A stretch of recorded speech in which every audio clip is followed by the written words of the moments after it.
Las sucesiones, recuerden,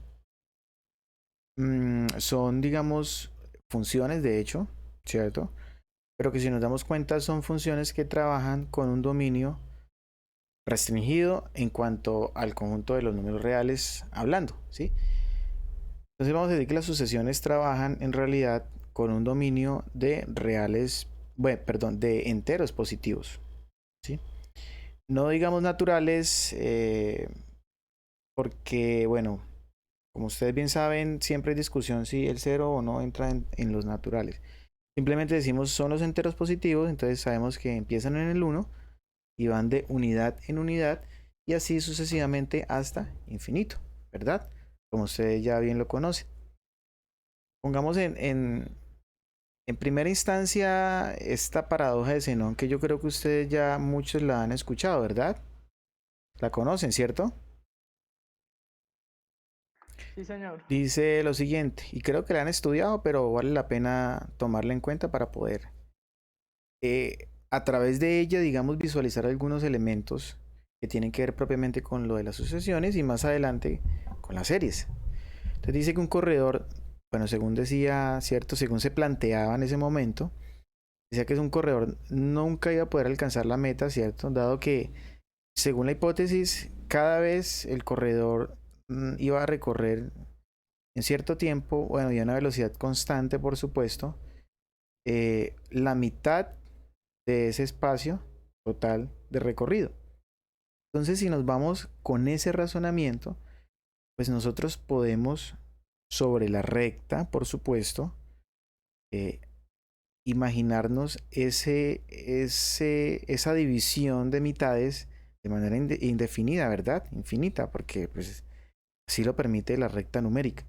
Entonces, si tenemos aquí el corredor, sabemos que tenemos la unidad, esa unidad entonces va de 0 a 1, ¿cierto? En este caso, tendríamos la mitad del recorrido y luego cuando le corresponda recorrer la otra mitad, podría volver a recorrer la otra mitad y así cada vez que recorra una nueva mitad, le queda una mitad de espacio por recorrer.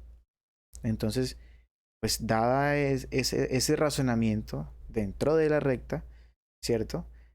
Pues se decía que entonces ese corredor nunca iba pues a terminar o a llegar a la meta, ¿verdad? Porque se la pasaría recorriendo sucesivamente y de manera infinita esos tramos. Sabemos que en la realidad eso pues no es de esa manera, dado pues que tenemos un mundo finito, ¿cierto? Y sí tenemos distancias que son, por supuesto, finitas. En ese caso tenemos un conjunto de los números reales que va desde 0 a 1. Pues entre ustedes bien saben que entre dos números reales, por más cercanos que sean estos, cada vez podemos encontrar otro número dentro de él. Y la forma más, no sé si decirlo así, evidente, es poder inmediatamente encontrar el punto medio entre un tramo y otro. Y así, ¿cierto? Ir recortando entre ese nuevo punto, el punto que ya estaba dado y un nuevo punto medio. Y así sucesivamente puedo hacerlo de manera infinita. Que dentro del plano físico, es decir, de lo que tenemos aquí, por ejemplo, en este tablero, pues, y así sea en una hoja, así sea en un mapa, así sea en el mundo, pues esto es imposible, ¿no? Hay limitantes y tiene que ver, por ejemplo, cuántas veces me limita a hacer ese tipo de divisiones. ¿O qué creen ustedes que me limitaría a hacer en ese mundo físico ese tipo de divisiones?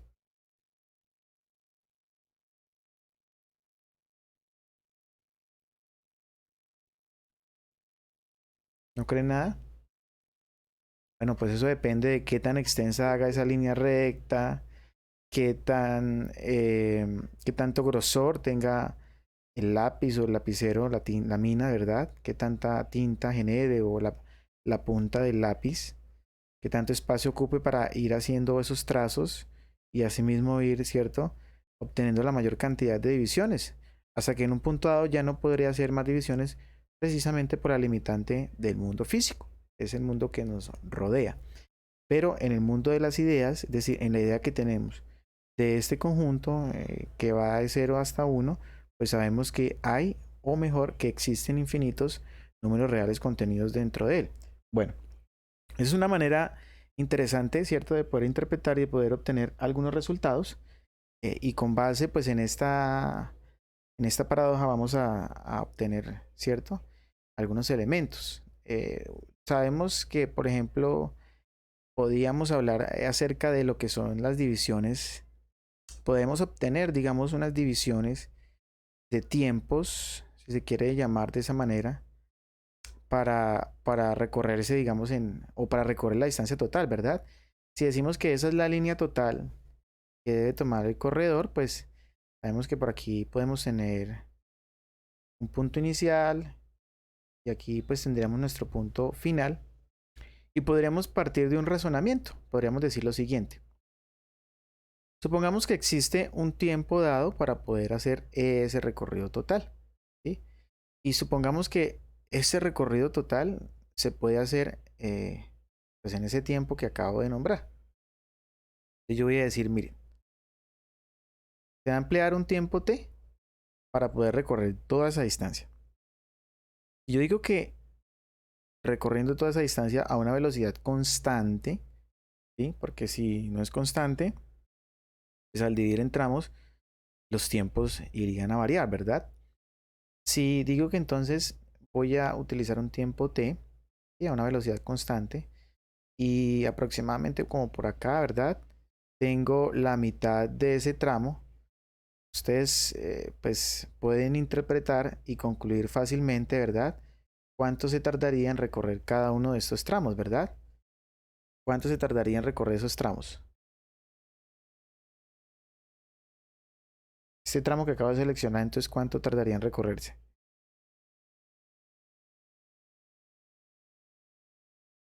¿Cero?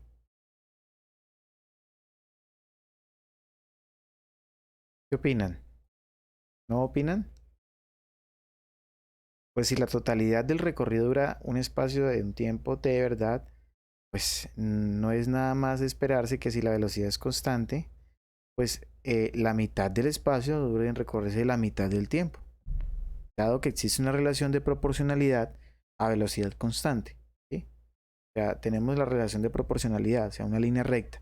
Si la velocidad es constante, el tiempo va a ser proporcional a la cantidad del desplazamiento, a la longitud de desplazamiento. O sea, así mismo se va a emplear ese tiempo. Entonces, cada una de esas mitades mide t medios, ¿verdad? Y así mismo podríamos hacer ese razonamiento con las siguientes mitades. Pues digamos, este otro tramo, que es la mitad de la mitad, valdría la mitad de t medios. O sea, podemos decir que es, en ese caso, t cuartos, ¿verdad? Y puedo a su vez volver a obtener una mitad y volver a razonar, ¿cierto? Y sería nuevamente la división de este tramo.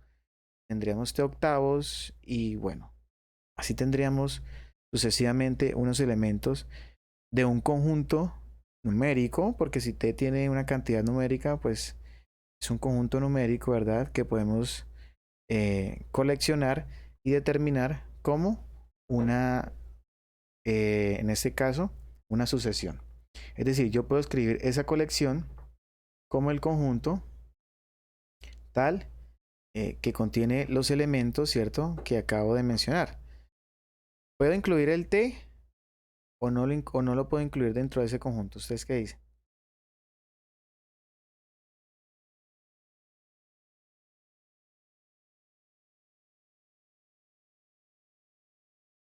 Bueno, partiendo del hecho de que estamos hablando de un contador como el número uno, entonces inmediatamente, ¿cierto? Yo estaría contando nuestro primer tramo. Eso quiere decir que tomaría como primer elemento, ¿sí? En este caso, de medios. Seguiría entonces t cuartos, ¿sí? Seguiría en un siguiente elemento t octavos, t dieciseisavos, como ustedes lo ven, ¿sí? Y así sucesivamente, ¿verdad? Entonces, en algún momento necesitaré poder obtener un elemento que me describa, ¿cierto? ¿Cuál es el elemento en determinada posición? ¿Por qué? Puesto que esto es una relación, ¿sí? Que se da entre los números enteros y los números reales, porque los resultados que se obtienen de la sucesión están dados en el conjunto de los números reales. Debe existir una regla que me una o que me relacione los elementos de los enteros positivos con los reales. ¿Sí? Y en esa relación, en esa correspondencia, entonces inmediatamente hay un posicionamiento. Entonces dentro de este conjunto, de esta colección, la posición es supremamente importante porque me están diciendo el orden en que se relacionan cada uno de ellos y me determina otras cosas como lo que se llama monotonía, que ahora lo vamos a tocar. Entonces sabemos que este elemento que está incluido acá, pues es el primer elemento, ¿verdad? De esa colección, de ese conjunto, primer elemento. Sabemos que este está como segundo elemento ubicado en una segunda posición y así sucesivamente. Entonces, hombre, si queremos saber el elemento que está en la posición 10, debe existir alguna forma, ¿cierto? De no tener que listar los 9 primeros elementos para poder obtener el décimo, o incluso el elemento que está en la posición número 50, no tendría que listar los 49 anteriores para saber, ¿cierto? Y poder determinar cuál es el elemento que está en esa posición 50. Pues debe haber un término que se llama el término general, ¿correcto? Y entonces ese término general precisamente está dado como la relación que une, ¿cierto? O que le genera la correspondencia a cada elemento del conjunto de los enteros positivos con su correspondiente, valga la redundancia, en los reales. En este caso, si ustedes pueden observar aquí, tenemos la relación T y acá tenemos dentro de él 2 a la n como denominador, ¿sí? Si nos damos cuenta cuando n vale 1, ¿sí? Aquí podemos hacer una relación, a ver si lo escribimos acá. Bueno, aquí ya voy a nombrar algunos elementos. Si lo escribo acá, entonces inmediatamente voy a decir lo siguiente. La relación, en este caso íbamos a decir, por ejemplo, a sub n, utilizamos una letra o un subíndice que determina nuestro contador y decimos lo siguiente. Entonces, la relación que identifica a cada elemento de los enteros con los elementos de esta colección que tengo ahí es de la forma t sobre 2 a la n, ¿verdad? Entonces, de esa forma, pues puedo inmediatamente hacer más evidente la relación. ¿Por qué? Pues si es de esa manera, para cuando n vale 1, ¿cierto? Que es un elemento, yo sé inmediatamente que mediante esta regla A sub n, este elemento pues me correspondería con el elemento t sobre 2 a la 1, que es equivalente, como ustedes lo ven, a t medios. Cuando n vale 2, ¿cierto? Tenemos la relación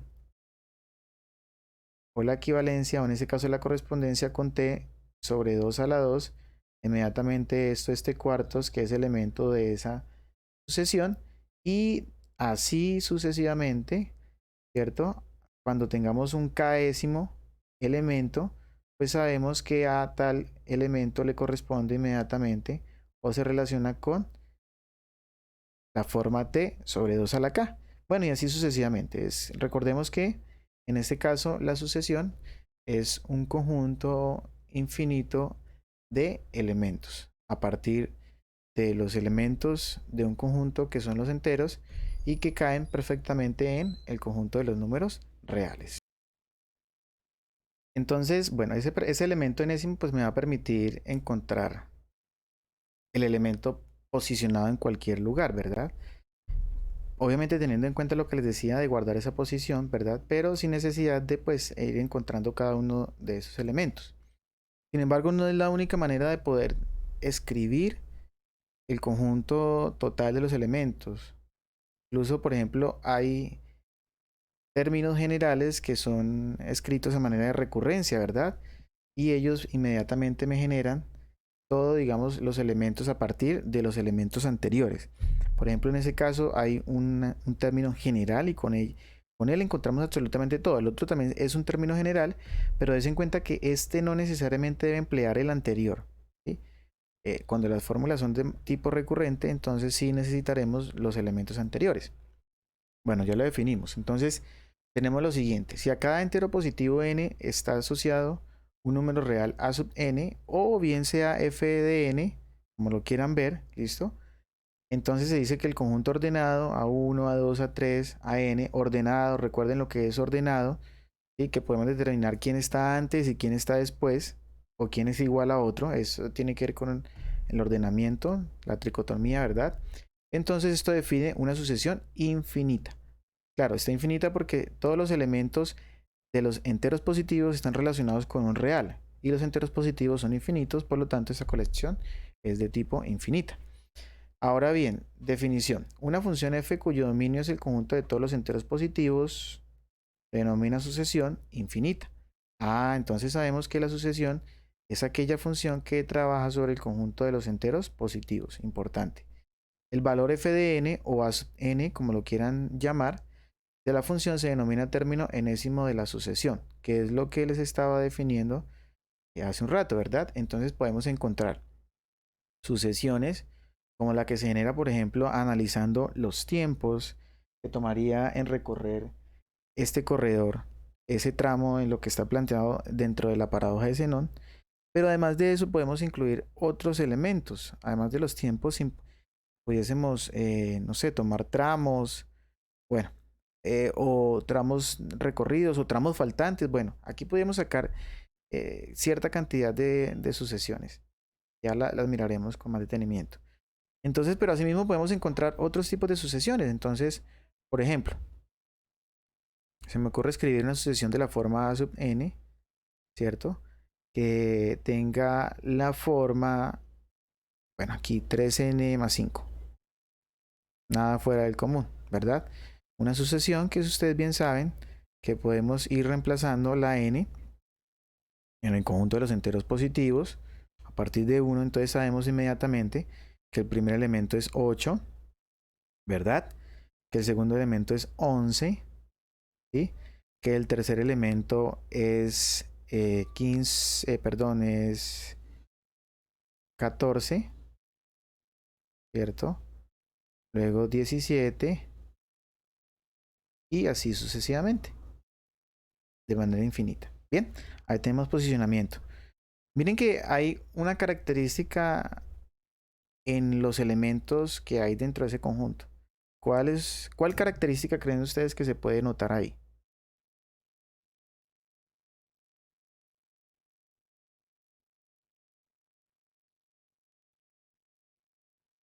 ¿No observan ninguna característica? Ten en cuenta que la distancia que hay entre cada elemento y su anterior siempre es 3. ¿Sí? Miren, 11, 8, 14, 11, 17, 14. Muy seguramente el otro es 21. Claro, posición 1, 2, 3, 4 y 5. 5 por 3, perdón, 20. Estamos hablando de distancia de 3. Entonces 5 por 3, 15, más 5, 20. Bueno, el siguiente es 23 y así sucesivamente. Y sí corresponden a cada uno de los elementos. Bien, puede existir, por ejemplo, la relación definida como B sub n de la forma, por ejemplo, menos 1 a la n, ¿cierto? Por C, n más 2, que sería como equivalente a decir 2n, por ejemplo. Listo. Entonces démonos cuenta que son como los múltiplos de 2, pero miren que este menos 1 a la n le está dando un toque de alternancia, ¿verdad? Obtengo uno positivo, obtengo uno negativo. Si el n es impar, este elemento es negativo, y si el n es par, este elemento tendría que ser positivo. Es así como los elementos, pues, de ese conjunto tendría que ser, en ese caso, por ejemplo, iniciamos con un elemento negativo, menos 2, positivo 4, menos 6, 8, ¿verdad? Menos 10 y así sucesivamente. Bien, ahí tenemos estos términos generales. Pero también podemos encontrar sucesiones que estén definidas inmediatamente teniendo en cuenta los elementos anteriores. Ejemplo, tenemos la sucesión D sub n, la cual nos dice que, o bueno, nos dice que, por ejemplo, en la sucesión D, ¿cierto? Tenemos que nuestro primer elemento es el número 2. Se quiere empezar por ahí, o bueno, como sea que se nos diga. Y que el segundo elemento es el número 5, por ejemplo. Y que de ahí en adelante el elemento de sub n más 1, por ejemplo, está determinado como, o si se quiere ver como de sub n más 2, ¿cierto? Está determinado como d sub n más 3 veces,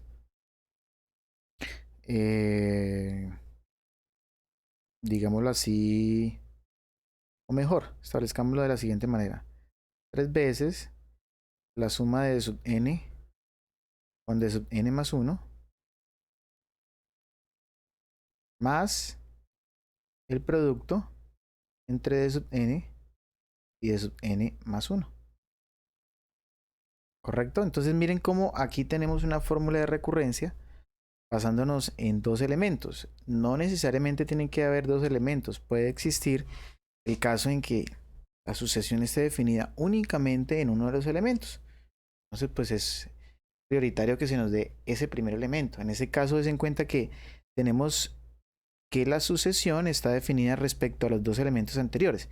¿Qué ha podido escribir aquí también? Que d sub n, por ejemplo, es 3 veces d sub n menos 1 más d sub, perdón, d sub n menos 2 más d sub n menos 1 por más producto de d sub n menos 2 por d sub n menos 1. Es decir, es la forma de escritura y simbología, pero no hay problema con esto, ¿verdad? Entonces, si n vale 1, yo sé que aquí obtengo un d sub 3, aquí tendría un d sub 1, aquí tendría un d sub 2, o sea, en últimas, para obtener el elemento 3 de esta sucesión, ¿cierto? N tiene que valer 1, entonces me quedaría la forma 3 veces primer elemento más segundo elemento más el producto del primer elemento con el segundo elemento. ¿Listo? O sea que en ese caso de sub 3 pues tendría que ser 3 veces 2 más 5 más el producto de 2 con 5. Y en ese caso de sub 3 inmediatamente pues tenemos que es 30 más 10, 40, ¿correcto? 7 por 3, 21, disculpen, no, mentiras. 21 más 10, 41. 31, 31. Ahí tendríamos entonces el elemento 3 de la sucesión. Y si queremos encontrar el elemento 4, pues ya entonces trabajamos con el elemento 3 y el elemento 2 y así sucesivamente vamos encontrando los demás elementos de la sucesión. ¿Listo? ¿Está claro? ¿Alguna pregunta ahí? Para poder graficar, si ustedes quisieran hacerlo, recuerden que como es un dominio sobre el conjunto de los números enteros positivos, entonces no se deben unir los puntos que se obtengan como resultados. Y en ese caso entonces podemos usar aplicaciones, incluso web, ¿sí? Gráfica de sucesiones, por acá tengo una. Esta es como interesante, se llama, no sé si la plataforma, la página se llama Desmos. Me permite generar la gráfica de una sucesión, por ejemplo, la sucesión de la forma 1 sobre n, ¿sí? Entonces yo aquí puedo inmediatamente empezar a encontrar esos elementos y ella lo que va a hacer es seguir un rastro de los elementos y graficarlos. Y observen que, como les decía, pues son puntos que no pueden estar unidos, dado que entre dos elementos del dominio no existe otro elemento. Entonces, pues no puede haber una unión entre esos puntos obtenidos y su gráfica tiene que ser, pues efectivamente, un diagrama de puntos. Bueno, eso lo pueden hacer ya ustedes si lo quieren y ya. Bien. Listo. Dada esa característica entonces de las sucesiones, ya sabemos que es una función, que ya sabemos que puede tener un término enésimo, un término general. También tenemos las que son o pueden ser escritas por una ecuación recurrente, como en este caso. Pues hay una sucesión importantísima, ¿cierto? Yo sé que ustedes en algún momento la han escuchado, la sucesión de Fibonacci, Leonardo de Pisa, ¿cierto? La cual está planteada de la siguiente manera, nos dice que para los dos primeros elementos de la sucesión son exactamente iguales, equivalentes a 1, y los siguientes se calculan a través de la relación de la suma de los dos inmediatamente anteriores. Es decir, a sub n más 1 va a ser igual a la suma de a sub n con a sub n menos 1, ¿verdad? Ahí tenemos que cada tercer elemento involucra los dos anteriores, los dos primeros, ¿verdad? En este caso, el tercer elemento involucra los dos primeros a través de una suma y cada siguiente elemento involucraría inmediatamente los tres anteriores. Entonces, si partimos de ese hecho, pues la sucesión de Fibonacci, ¿verdad? Llamémoslo con una letra Fn. Bueno, ya sabemos que ¿quién sería F1? Ya sabemos que vale 1, F2 equivale a 2, y entonces en ese caso F3 tiene que ser inmediatamente la suma de F1 o F2, como está planteado aquí, más F1. Pero pues ustedes saben que al fin y al cabo la suma es conmutativa, es lo mismo que escribir o equivalente a escribir F1 más F2, ¿verdad? No hay problema con eso. Entonces inmediatamente pues sabemos que esto es 1 más 1 y ahí tendremos nuestro tercer elemento que es equivalente a 2, ¿sí? F4 pues sería la suma de F3 con F2 y pues esto inmediatamente entonces sería 3.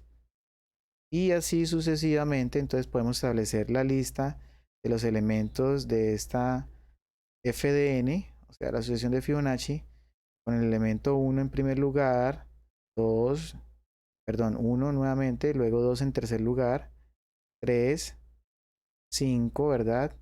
8, 13, claro, ya la conocen ustedes, ya la habían escuchado, 21, bueno, y así sucesivamente. Pero ¿qué tiene de importante eso? ¿Qué han escuchado ustedes de la importancia de la sucesión de Fibonacci? ¿Alguna vez han escuchado lo importante que es para algunos conceptos?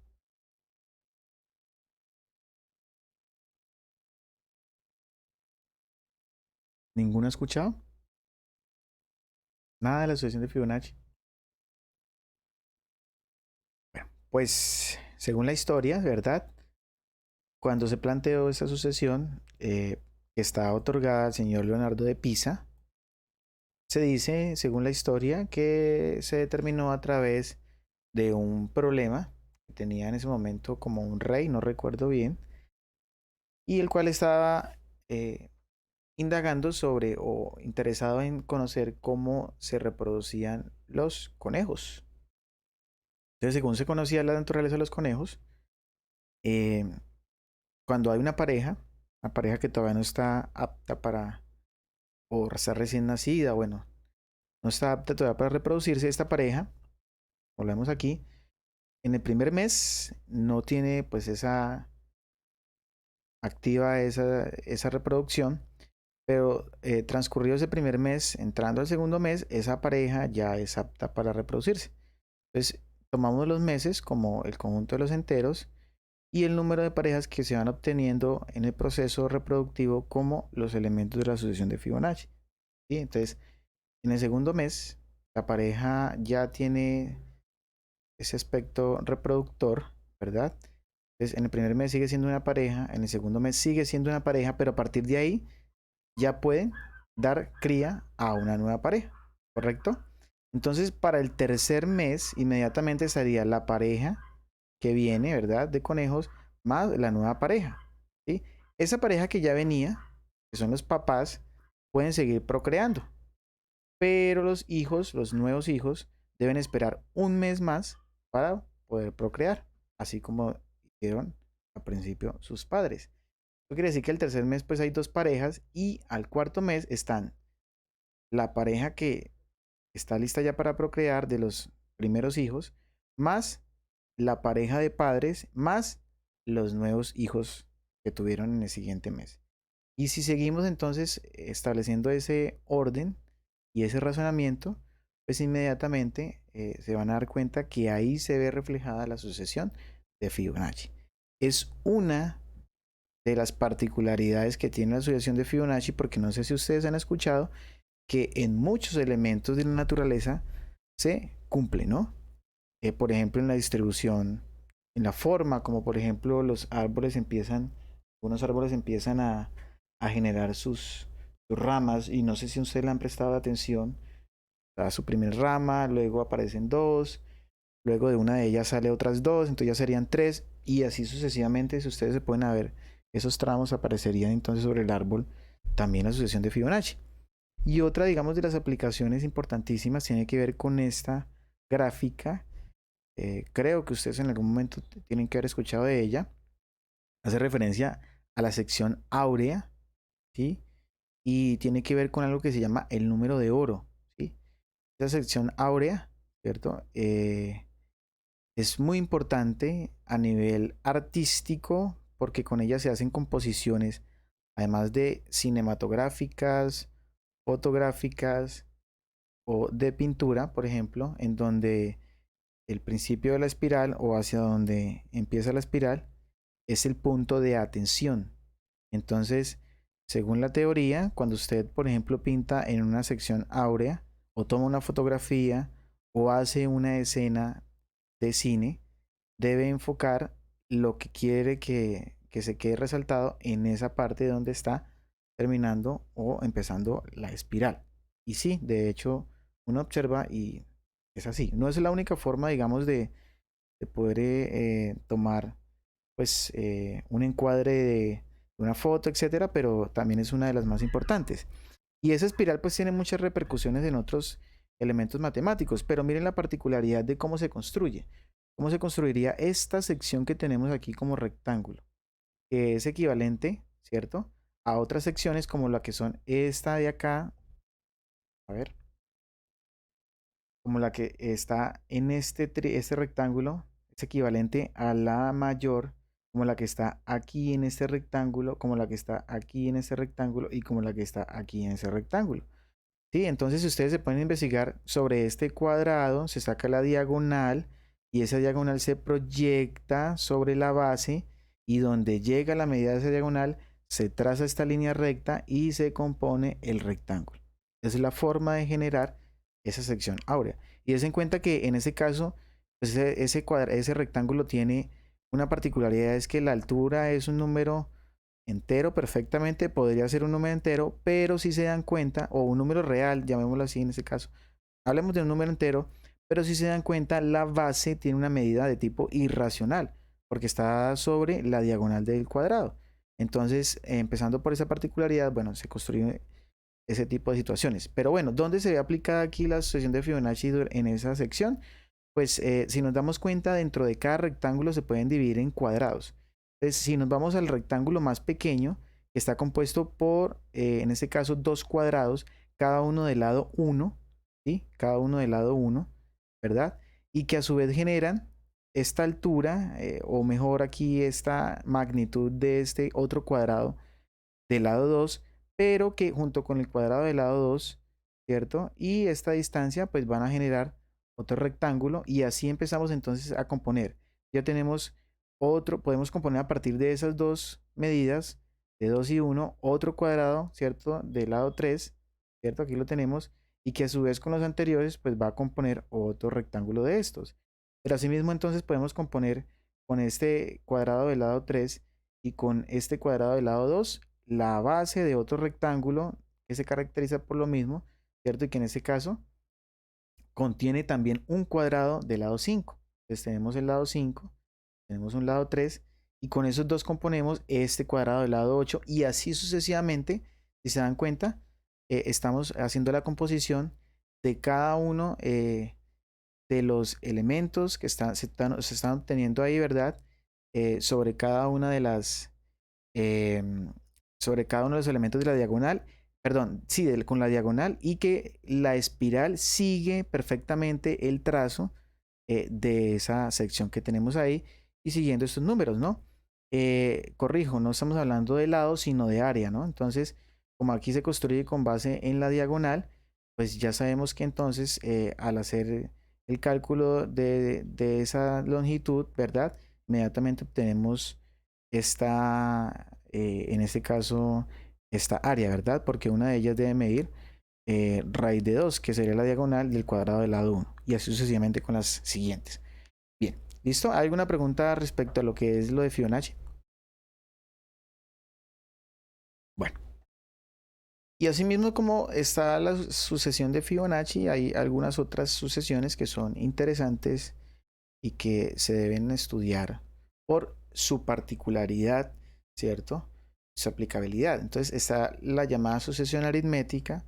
Si nos damos cuenta, tiene como fórmula general o como elemento enésimo, ¿verdad? O general este, que a n sea igual. Y miren la particularidad de la aritmética, depende únicamente del primer elemento, ¿cierto? Ese es el contador, ya lo sabemos, pero además depende de un punto D. Eso se pregunta, pero ¿qué significa ese D? Entonces se dice que la sucesión aritmética lo es siempre y cuando se cumpla que la distancia que hay entre un elemento y su anterior siempre es constante. O mejor, siempre no. Se dice es constante. Al decir, perdón, que es constante, inmediatamente estamos diciendo que es, ¿cierto? Un término fijo. O sea, tenemos un valor de, que en este caso, pues se simboliza de esa manera, y aquí tendríamos entonces lo que es a sub n más 1 menos a sub n, término y su anterior. Es decir, tenemos que cada término y su anterior tienen una diferencia de d, es decir, una diferencia constante. Inmediatamente vamos a decir que la sucesión es de tipo aritmética. Entonces, ejemplo, habíamos acabado de nombrar una sucesión aritmética. Miren, aquí la tenemos, ¿sí? Tenemos 8, 11, 14, 17, y que si hacemos la diferenciación entre anterior, o mejor, entre siguiente y anterior, siempre vamos a obtener el elemento 3, es decir, es una distancia constante. Ahí estaba poniendo un ejemplo de lo que era una sucesión de tipo aritmética. Pero bueno, entonces, ¿por qué depende únicamente el elemento del elemento inicial? ¿Sí? Pues eso es un razonamiento que podemos determinar de una manera práctica. ¿Cómo? Pues si decimos que la característica es que el elemento a sub n más 1 y el elemento a sub n en diferencia tenga que dar inmediatamente una distancia fija, pues entonces inmediatamente lo que vamos a hacer es que a partir de esa fórmula podemos determinar lo que es la fórmula del término siguiente, ¿correcto? Y esa forma entonces tiene que ver, ¿cierto? Pues si lo vemos ahí, con el despeje de la ecuación que tenemos planteada. Esto ya está dado, ¿verdad? Estamos partiendo de que solamente conocemos que la distancia es constante. No conocemos esta forma, pero vamos a intuirla. Vamos a llegar a concluir esa fórmula. Entonces, pues si tenemos que la distancia es constante entre su término siguiente y su término anterior, pues fácilmente podemos decir que entonces el término siguiente lo vamos a poder inmediatamente obtener a través de la suma del término anterior más una distancia fija, ¿sí? Ahí tenemos una fórmula de recurrencia, si se dan cuenta. Bueno, entonces si tenemos una fórmula de recurrencia, pues inmediatamente empecemos a variar a ver qué particularidad obtenemos. Bueno, pues si n vale 1, bueno, para que n valga inmediatamente, sí, en este caso, si n vale 1, pues tenemos que nuestro segundo elemento, bueno, a sub 1 en inicio, pues es a sub 1, ¿verdad? Porque es el primer elemento, él no parte de ninguno, puesto que tiene un orden, entonces debe haber un primer elemento, en este caso, y empieza en un elemento en este caso, entonces tiene que tener ese primer elemento. Si tenemos un a sub 2, su segundo elemento, pues ese depende del elemento a sub 1 estrictamente y de esa distancia d, es lo que nos dice acá. Y bueno, si tenemos un elemento a sub 3, ¿cierto? Pues ustedes me dirán, pero es que ese ya no depende de a sub 1. Ese estrictamente va a depender de a sub 2 más esa distancia llamada d. Pero recuerden que el a sub 2, miren aquí, está definido, como ustedes se dan cuenta, como a sub 1 más esa distancia d. Eso quiere decir que aquí entonces en lugar de tomar el a sub 2 como tal, lo tomamos como su referencia respecto a sub 1, y entonces perfectamente vamos a poder decir que a sub 1 más d, que es lo equivalente a sub 2 más otra d, es lo que hace el elemento a sub 3, y finalmente entonces estamos diciendo que a sub 1 más 2 veces d es lo que está definiendo al elemento a sub 3. Entonces, bueno, ahí ya podemos ir dándole forma a que todos los elementos dependen únicamente de ese elemento a sub 1, ¿verdad? Bueno, ¿quién sería entonces a sub 4? A sub 4 sabemos que es a sub 3 más el elemento d, pero que finalmente tendría que ser a sub 3, que es a sub 1 más 2d más d, que es el que está inmediatamente sobre él, para finalizar diciendo que es a sub 1 más 3d. Y noten algo, tenemos un contador acá y sobre la d hay un contador anterior. Entonces eso nos da a intuir lo que es la fórmula. A ver, una sub 5 tendría que ser de la forma a sub 4 más d, ¿verdad? Y esto pues a su vez es a sub 1 más 3 veces d más una d. Y finalmente eso sería de la forma a sub 1 más 4 veces d. El cual podemos escribir este 2 como 3 menos 1, este 3 como 4 menos 1 y este 4 como 5 menos 1. Es decir que así sucesivamente cuando lleguemos a algún elemento késimo, pues sabemos que esto es a sub k, ¿verdad? Más d, lo cual debería estar definido según lo que vemos como a sub 1, más en este caso, observen que tenemos para este a sub k, ¿cierto? Tenemos inmediatamente, discúlpenme, aquí no es a sub k, es a sub k menos 1. Para ese a sub k menos 1, inmediatamente tenemos el elemento que va acompañado con k menos 2 veces d, ¿verdad? Es decir, tenemos a sub k menos 1 más el valor de d, pero a sub k menos 1 a su vez tiene que ser a sub 1 más k menos 2 veces d, ¿cierto? Más el d que tenemos ahí, para finalizar diciendo que a sub k tiene la forma a sub 1 más k menos 1 veces d. Y ahí tendríamos entonces, pues digamos una forma de poder ver por qué dentro de la sucesión aritmética los elementos son los elementos generales o el elemento general, ¿cierto? O el término enésimo está determinado únicamente y depende únicamente del elemento 1. Es así como entonces, observando esta sucesión que tengo ahí, bueno, vamos a tomarla como ejemplo y ya sabemos que tenemos como término general 3n más 5, pero bueno, vamos a generarlo a partir de lo que tenemos aquí de la sucesión aritmética.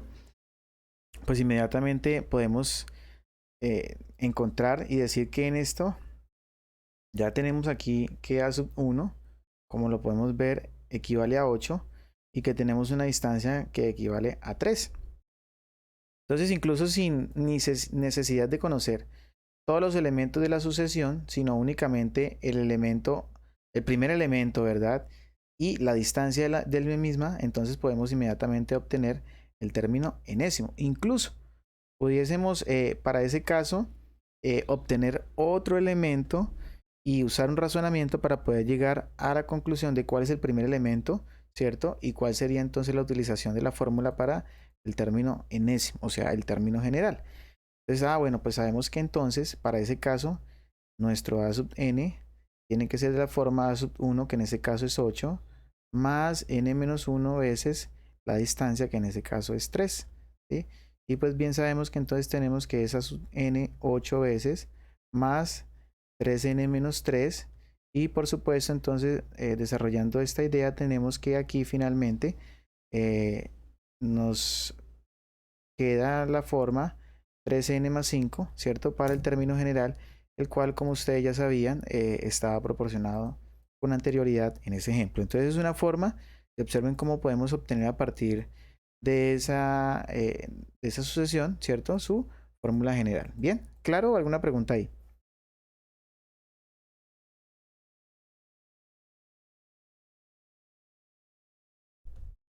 Perfecto. Hasta ahora todo bien, profe. Listo. Así como existe entonces lo que es la llamada sucesión geométrica, perdón, aritmética, pues hay otra sucesión que es muy particular y es en ese caso la sucesión geométrica, ¿sí?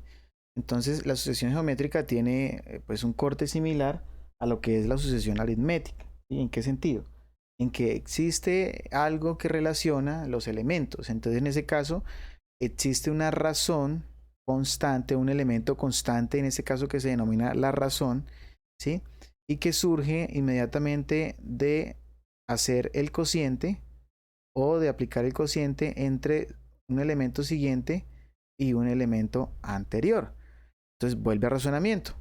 Si tenemos un elemento siguiente y un elemento anterior, pues entonces puedo decir que el elemento siguiente, que es ese a sub n más 1, puede ser determinado como el elemento anterior multiplicado por ese número llamado r, que es un número constante, ¿sí? Es la razón. Y así entonces si empezamos a variar inmediatamente, vamos a poder ver que para ese caso pues obtenemos que A sub 1 pues sabemos que sigue siendo A sub 1, nuestro primer elemento, y lo que buscamos es concluir que depende únicamente del primer elemento multiplicado por la razón a la n-1, ¿verdad? Pero nuestro A sub 2 inmediatamente pues va a ser el elemento A sub 1 multiplicado por, en ese caso, R, ¿verdad? Así como lo tenemos según esta fórmula. Nuestro elemento A sub 3 pues tiene que ser nuestro A sub 2 multiplicado por una R, pero démonos cuenta que A sub 2 a su vez es el producto de A sub 1 por R, y esto a su vez por R, o sea que finalmente obtengo que es A sub 1 por R a la 2. Bueno, y así sucesivamente hasta un elemento késimo, ¿verdad? En donde pues voy a obtener que A sub k menos 1, A sub k, perdón, va a estar definido sobre A sub k menos 1 por R, pero a su vez esto pues sería el elemento A sub 1, ¿cierto? Por R a la k menos 2 multiplicado por esa R, y finalmente pues para obtener que ese elemento késimo pues tiene que ser de la forma A sub 1 por R a la k menos 1, que es básicamente lo que tenemos aquí y que es la justificación de por qué en una sucesión de tipo geométrica aparece siempre la fórmula determinada solamente a partir del primer elemento. Entonces retomemos, por ejemplo, lo que les había dicho en el caso de la sucesión de estos números de tiempo, ¿verdad?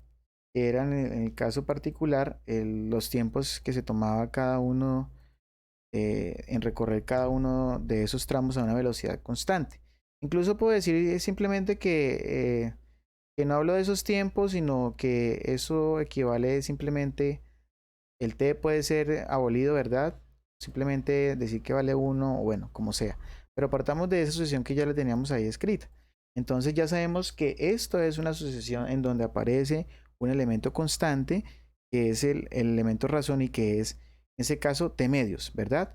Aquí tenemos segundo término, entonces comprobémoslo. Segundo término dividido entre primer término. Segundo término es t cuartos y primer término es t medios. Y si ustedes hacen la división entre t cuartos y t medios, esto le daría inmediatamente t medios. ¿Por qué? Porque se necesitó a t medios multiplicar por t medios para que me diera t cuartos. Y si lo hacen así sucesivamente, pues van a obtener lo mismo. Entonces, en este caso, pues sabemos que, o partimos del hecho de que A1 en este caso equivale a t medios, ¿cierto? Y que nuestro elemento constante en nuestra razón en ese caso es equivalente a t medios, ¿sí?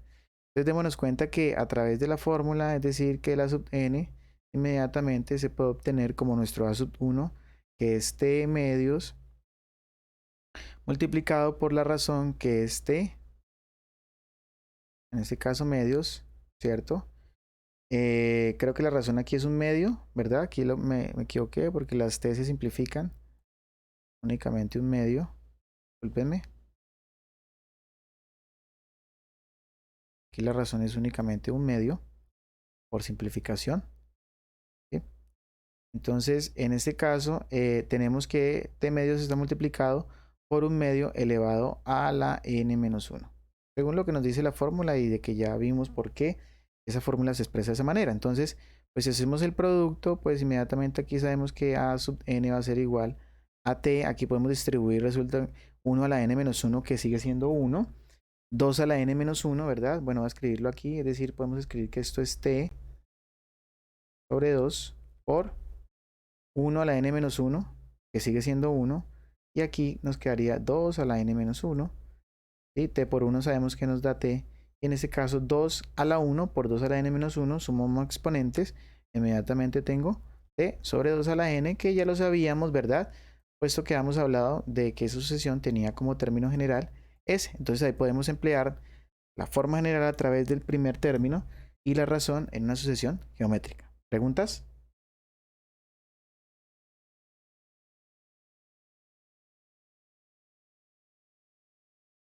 ¿Ninguna pregunta está ahí? No, señor. Bueno, perfecto. Bien. Entonces, dadas las condiciones de la sucesión, dadas las características de la sucesión, ¿cierto? Ellas se pueden clasificar también, además, según su monotonía, digámoslo de esa manera. Como es un conjunto ordenado, vamos a poder determinar qué elemento está después y qué elemento está antes. Si existe esa posibilidad, digamos, en la sucesión, entonces vamos a hablar de lo que es una sucesión monótona.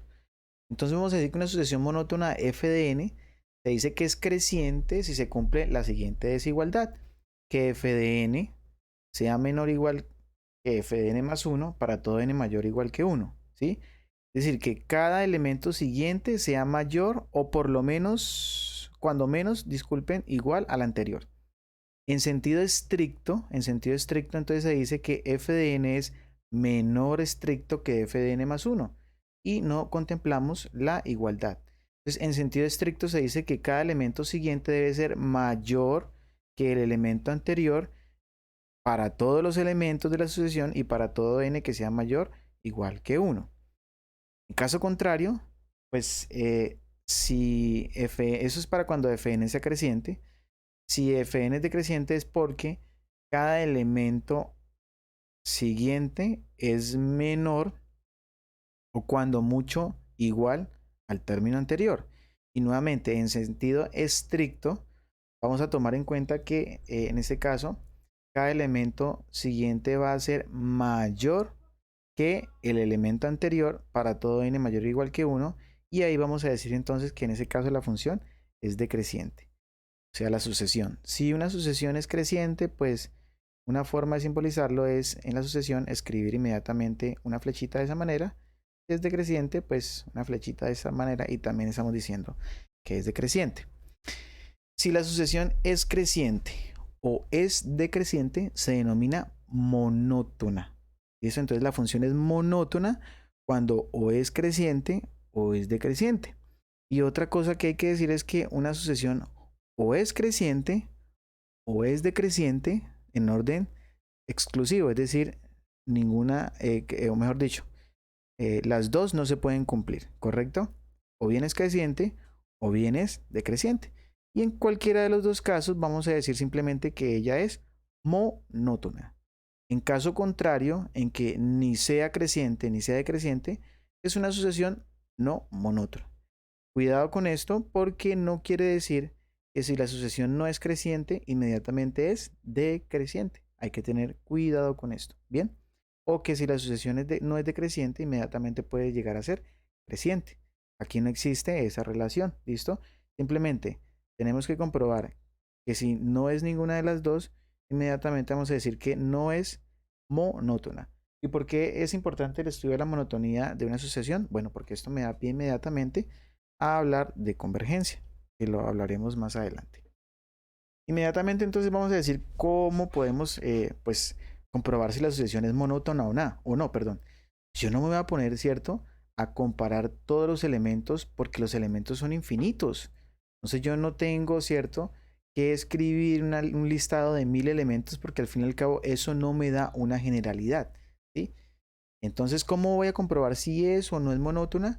Pues a través del razonamiento. Entonces, observemos en el caso de que ella sea creciente y observemos en el caso de que ella sea decreciente. Entonces, voy a estudiarlo para cuando es creciente de manera general, ¿cierto? Y para cuando es decreciente de manera general y luego, análogamente, pues lo que hago es deducir para el orden estricto, que simplemente es dejar de escribir la igualdad dentro de esa desigualdad decreciente. Para el caso cuando sea creciente esa sucesión, entonces tenemos lo siguiente. A ver aquí. Si es creciente, como lo acabamos de decir acá, pues se nos dice que todo término anterior, es decir, f de n, debe ser menor o igual que f de n más 1. El problema está en que, bueno, así como está escrito, prácticamente me estaría diciendo es, hombre, usted debe comprobar cada elemento o los términos generales debe comprobarlo a través de su término siguiente y su término anterior. Pero eso no me da nada más, ¿cierto? Ninguna herramienta extra para poder hacer esa esa prueba, para poderlo comprobar, para poderlo demostrar. Entonces, ustedes bien saben que en las desigualdades podemos hacer operaciones. Mientras no se multiplique por una cantidad negativa, no se va a alterar el sentido de la desigualdad. Y en ese caso podemos sumar a ambos lados, ¿cierto? O restar una cantidad. En ese caso vamos a restar a ambos lados f de n más 1, ¿sí? Entonces, si restamos a ambos lados f de n más 1, obtenemos la expresión f de n menos f de n más 1 menor o igual que 0. Ah, y aquí ya hay un punto de partida, porque estamos diciendo que una diferencia es menor que 0. Ah, ya tenemos un punto de referencia. Es una forma de comprobar si la sucesión es creciente. Ahora bien, si no lo quieren ver de esta manera, también se puede hacer y es equivalente a lo siguiente que voy a escribir. F de n más 1, o sea, el término siguiente menos el término anterior, es mayor o igual que 0. Sigue siendo, ¿cierto?, la demostración de que una sucesión es creciente. En el caso inicial, ¿por qué? Porque estamos diciendo que cuando al término anterior le quito el término siguiente, esa diferencia me da menor que 0. Y eso solamente ocurre cuando el término siguiente es mayor que el anterior. Eso es lo que estamos diciendo acá. Y equivalentemente aquí estamos diciendo que al término siguiente le quito el término anterior y eso es positivo. O cuando menos es 0. Y eso se da porque simplemente el término siguiente va a ser mayor o va a ser igual por lo menos al término anterior. ¿Listo? ¿Eso está claro? Entonces podemos usar cualquiera de estas. Yo regularmente me baso en esta expresión para demostrar que es creciente y análogamente en la expresión equivalente para demostrar que es decreciente. Esto de orden general, pero en sentido estricto, pues lo que vamos a decir simplemente es que f de n más 1 menos f de n, ¿cierto?, es mayor que 0. Entonces ahí decimos que es creciente de manera estricta. ¿Listo? Y de manera no estricta, pues tenemos esta definición. Pero cualquiera de estas dos es totalmente equivalente y la pueden realizar, ¿verdad? Ahora, si tenemos que, estamos estudiando que la sucesión es decreciente, pues análogamente tenemos, ¿verdad?, que f de n, para ese caso el planteamiento, nuestro término anterior debe ser mayor o igual que nuestro término siguiente. Y eso da inmediatamente para concluir que o f de n menos f de n más 1, como lo estábamos viendo anteriormente, sea mayor o igual que 0, ¿cierto? O que f de n más 1, término siguiente, menos término anterior, tenga que ser menor o igual que 0. En particular, ¿cierto? Para ese caso yo trabajo con esta desigualdad, pero son equivalentes, o sea, simplemente es la forma de verlas, son equivalentes. Y en sentido estricto, ¿cierto? Entonces decimos que f de n más 1 menos f de n es menor que 0 para cuando la sucesión es de tipo decreciente. ¿Listo? ¿Preguntas ahí?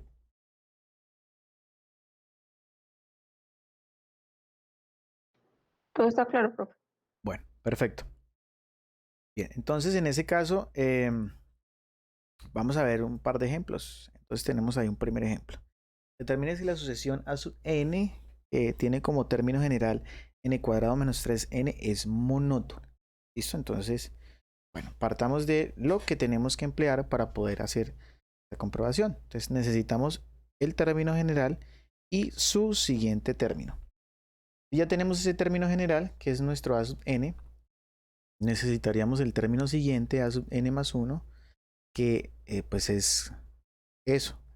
Cambiar n más 1 o reemplazar n más 1, quedaría aquí n más 1 cuadrado menos 3 veces n más 1, ¿verdad? ¿Y ahora qué vamos a hacer? Pues simplemente vamos a hacer la diferencia, o bien sea de esta forma, o bien sea de esta otra forma, ¿listo? Al fin y al cabo las expresiones son iguales, miren, f de n menos f de n más 1, mírenla. F de n más 1 menos f de n, obsérvenla. ¿Qué difiere cada una del tipo de desigualdad? ¿Sí? Entonces al fin y al cabo hacemos la diferencia y al final observamos si es mayor o es menor para poder comprobar si es monótona creciente o monótona decreciente o simplemente no cumple con las dos y es no monótona. Bien. ¿Qué voy a hacer en ese caso acá? Entonces en ese caso voy a hacer la diferencia, como les indicaba, de la forma que yo usualmente trabajo, que es ADN más 1 menos ADN. ¿Listo? Entonces, como lo tenemos ahí mencionado, ADN más 1 es n más 1 al cuadrado menos 3 veces n más 1 menos, y aquí tenemos entonces inmediatamente la diferencia con el término general, que es de la forma n cuadrado menos 3n. O sea, ese sería nuestro a sub n, que es el que aparece acá. ¿Listo? Entonces, esto ya es de tipo operativo. Tenemos que aquí, al resolver ese binomio al cuadrado, sería la forma n cuadrado más 2n más 1 menos 3n menos 3 menos n cuadrado más 3n, ¿correcto? Y observen Profe, que, una pregunta. Y señor, digamos, si ahí hubiera factorizado el n, la sub n, o sea, n al cuadrado menos 3n. N factor de n más 1. Ah, no se puede, ¿no? Pensé mm, que, bueno, en los dos primeros elementos sí, los demás no genera un mm, impacto beneficioso en términos de procedimiento, ¿no?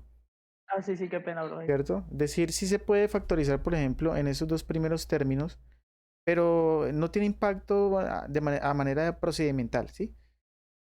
Y estaría yendo y viniendo y tendría que al fin y al cabo volver a generar el producto para poder simplificar algunas expresiones, ¿verdad? Porque aquí lo que busco es compararlo respecto al cero. O está por encima del cero, o sea, por delante, o está por debajo de él. Entonces, lo mejor es como tratar de hacer las reducciones sin generar, digamos, o de la manera más simple posible, ¿no?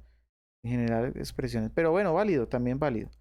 Bueno, observen aquí entonces que si se dan cuenta, podemos simplificar n cuadrado, ¿sí? Podemos simplificar 3n, ¿bien? Y podemos operar los demás elementos, ¿sí? Entonces, finalmente, observemos que esta diferencia nos quedaría 2n menos 2, ¿sí? Y que acá sí es importante o se puede factorizar este 2, por ejemplo, para poder, digamos, hacer una comparación, ¿sí? Esto tenemos que compararlo respecto al 0. El 2 sale, porque al fin y al cabo el 2 ya es positivo, o sea que la comparación respecto al 0 depende en este caso únicamente de esa expresión, de n-1, ¿verdad? Y entonces, ¿qué vamos a decir? Que n-1 en ese caso es mayor o igual que 0 para todo n mayor o igual que 1, ¿cierto? Si n es mayor o igual que 1, miren, si n es mayor o igual que 1, y de hecho así lo es, porque aquí estamos trabajando sobre el conjunto de los números enteros positivos, miren, para todo n mayor o igual que 1, si n es mayor o igual que 1, entonces, escribirlo acá, entonces n menos 1 es mayor o igual que 0, no es ni siquiera estricto, observen, porque si reemplazo el 1 ya me quedaría 0, ¿verdad? Si reemplazo 2 ya está por delante de 0. Ahora,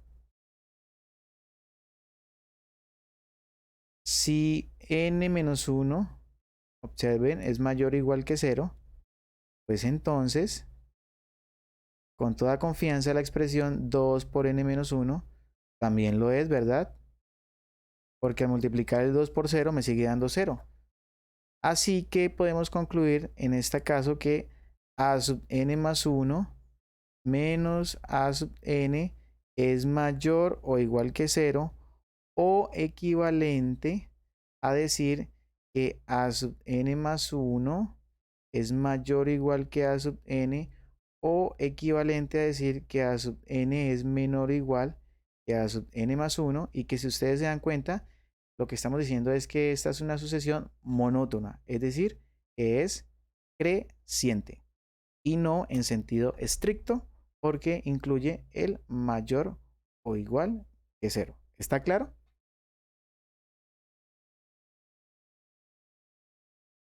De hecho, se esperaba, ¿verdad? Porque teníamos un término cuadrado que crece más rápido que este término que estamos quitando, que es 3n.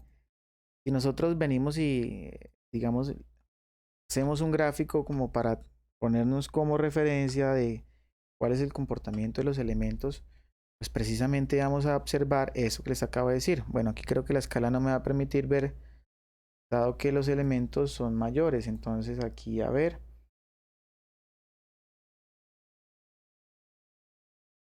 modifiquemos la escala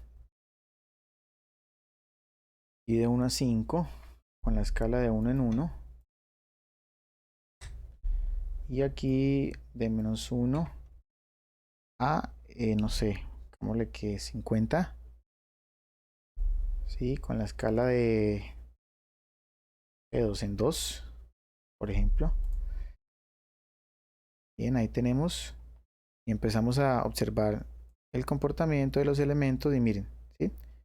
Entonces, que apuntan y van creciendo de manera indeterminada, y bueno, ya ahí se va generando pues el rastro de esa sucesión de esa manera, y que nos corrobora que en efecto es creciente, ¿no? Pero bueno, en este caso aquí no es interesante la gráfica como tal, sino el proceso que hagamos. La gráfica únicamente la utilizo como apoyo, nada más. Pero lo importante aquí es el tema analítico, es decir, la comprensión de por qué en realidad interpretamos que es monótono y en ese caso creciente. ¿Listo? ¿Está claro?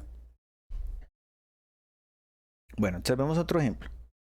Tenemos la sucesión de la forma n más 2 sobre 2n menos 1 y nos piden que determinemos si es monótona o no. Y entonces volvemos a tomar en cuenta lo que habíamos hecho en el anterior caso. Tenemos ya nuestro b sub n, nos interesa ahora construir nuestro b sub n más 1 para poderlo comparar. Entonces sería n más 1 más 2, ¿verdad? Todo esto sobre, en este caso 2 por n más 1 menos 1. Bien, voy a simplificarlo de una vez, entonces me quedaría n más 3. Y observen que aquí tengo en este caso 2n más 2 menos 1, o sea, me quedaría 2n más 1. ¿Listo? Ahí tengo entonces esa expresión para ese caso. Bien, perfecto. Entonces, nuevamente diferencia entre b sub n más 1 y b sub n, o b sub n y b sub n más 1, es cuestión de interpretación, pero son equivalentes, recuerden, y obtenemos entonces la comparación respecto al 0. Entonces, b sub n más 1 sería de la forma n más 3 sobre 2n más 1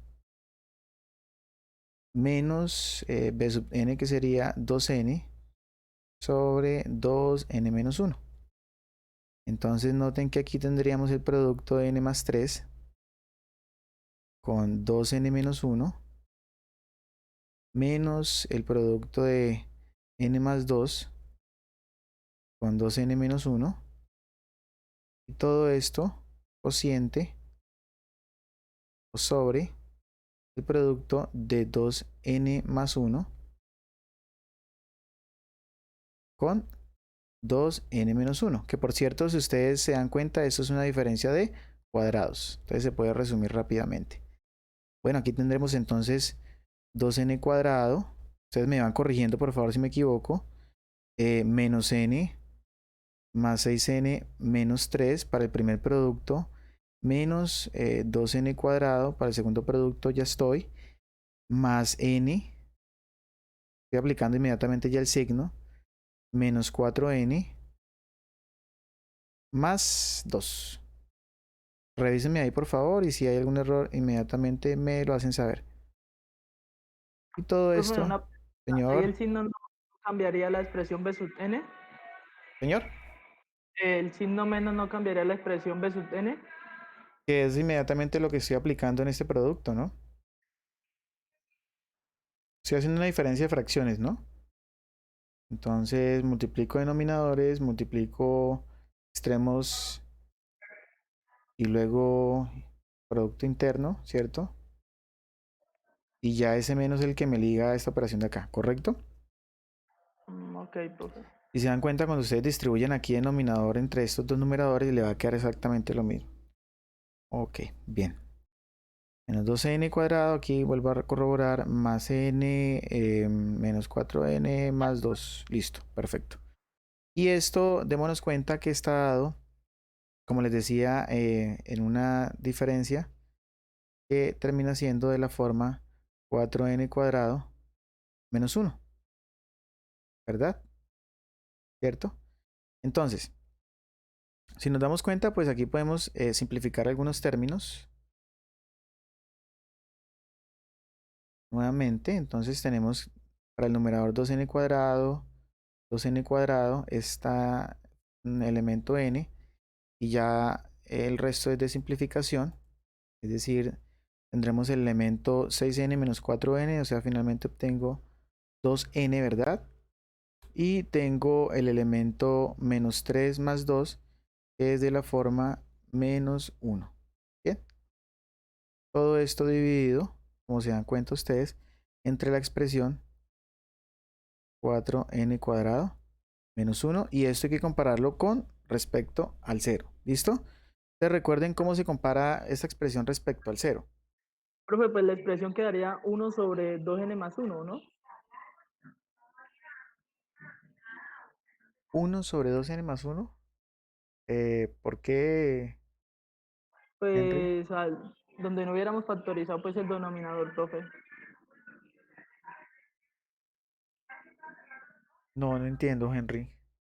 Pues el denominador sin factorizar pues es 2n más 1 por 2n menos 1. Sí. Y entonces pues 2n menos 1 se podría simplificar con el 2n menos 1 y quedaría 1 sobre 2n más 1. Ah, entiendo.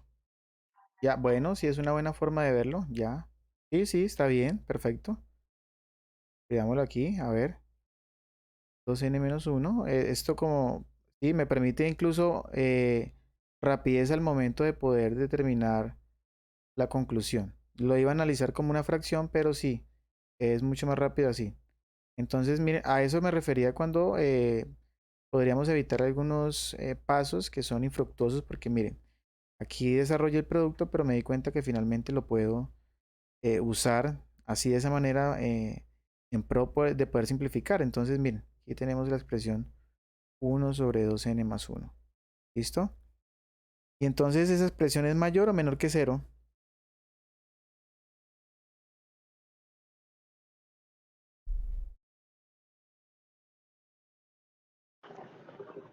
Es mayor que cero, sí, profe. Sí, claro, es mayor que 0, profe. Ya. O sea que entonces tenemos que esa es bueno, mayor igual o mayor estricto. Mayor estricto que Estricto. 0. Bueno, entonces observen que en ese caso el signo no depende del numerador, ¿verdad? El signo únicamente depende del denominador. Entonces, para ese caso, digámoslo así, 2n más 1 es, bueno, si n, volvamos a escribir, se me fue el 1. Si n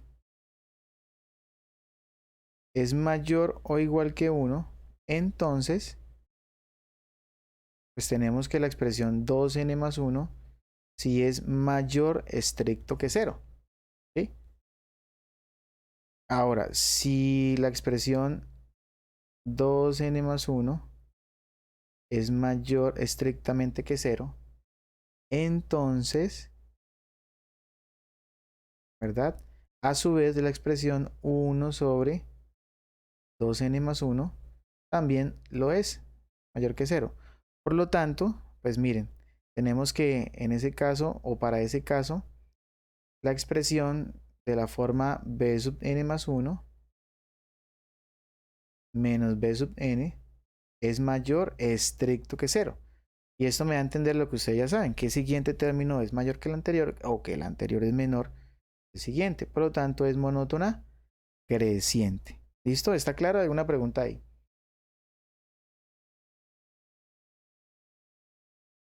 Bueno.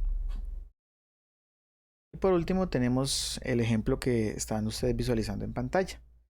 La expresión de la forma c sub n menos 1 a la n menos 1, ¿sí? Por 2 a la n. Y nos están pidiendo que determinemos si es monótona o no. Yo sé que ustedes desde ya van a decir, no, pero esto cómo va a ser monótono si tiene una alternancia. Y sí, bueno, ahí inmediatamente eso le quita, ¿cierto?, la categoría de monótono. Pero comprobémoslo, ¿qué es lo que pasa con esto?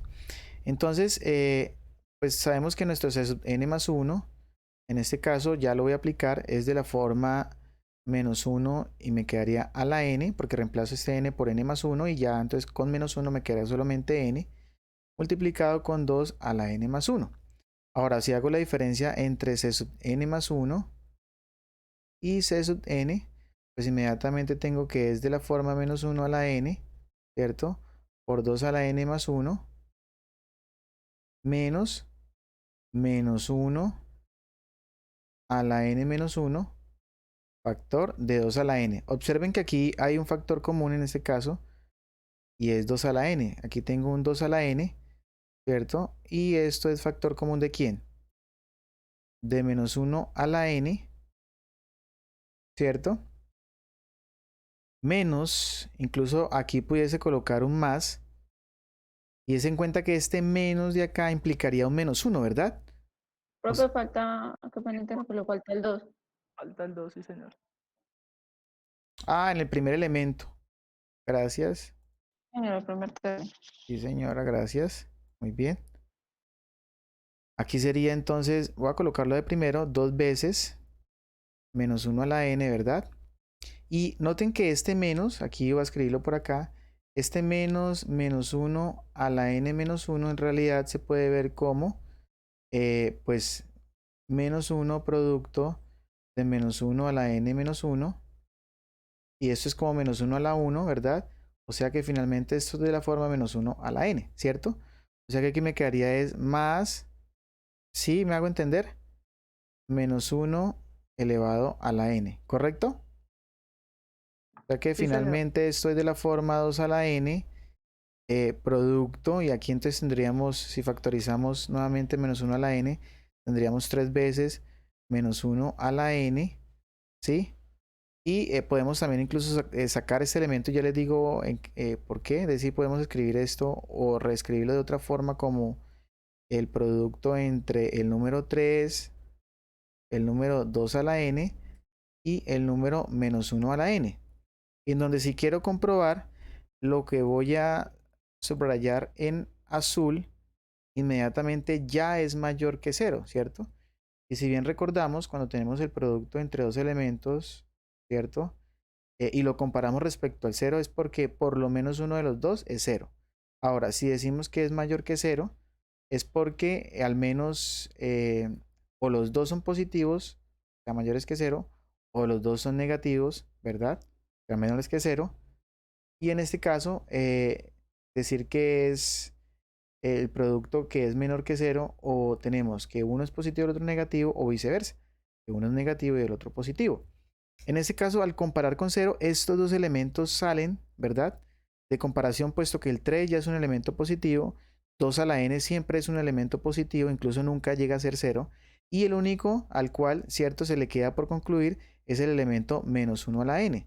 Pero ustedes saben que menos 1 a la n tiene dos opciones, que si el elemento n es un número par, ¿cierto? Inmediatamente lo que vamos a hacer es que el número que vamos a obtener es positivo, y que si el elemento n o el número n es un elemento impar, ¿cierto? Pues el resultado va a ser negativo. O sea que no vamos a poder decir, o sea, no es una generalidad que los elementos, en este caso de esta sucesión, cumpla que o son los siguientes mayores que los anteriores, como nos presenta acá, o son los siguientes menores que los anteriores, como se presenta acá. Entonces, des en cuenta que eso es un ejemplo de una sucesión que no es ni creciente ni es decreciente, por lo tanto decimos que no es una sucesión monótona. Entonces, en este caso, la sucesión no es monótona. ¿Listo? ¿Está claro? ¿Hay alguna pregunta ahí? Entonces, es una sucesión alternada, ¿verdad? Y bueno, vamos a mirar, hagamos la gráfica a ver cómo se ve la gráfica en ese caso. Entonces, tenemos aquí el elemento menos 1 elevado a la n menos 1,